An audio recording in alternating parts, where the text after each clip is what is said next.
Pump storage क्षेत्रात 3 महत्त्वाचे करार करण्यात आले। 82,299 कोटींची गुंतवणूक यात करण्यात आली आहे। जलसंपदा विभाग आणि मेघा इंजिनिअरिंग सोबत हे करार करण्यात आले।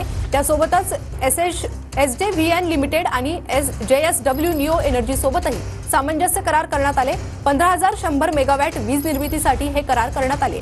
दरम्यान अपारंपरिक ऊर्जा क्षेत्रात ही महाराष्ट्राची मोठी भरारी असून पर्यावरण रक्षणाच्या दृष्टीने मोठं पाऊल उचललं असल्याचं उपमुख्यमंत्री देवेंद्र फडणवीस यांनी म्हटलंय।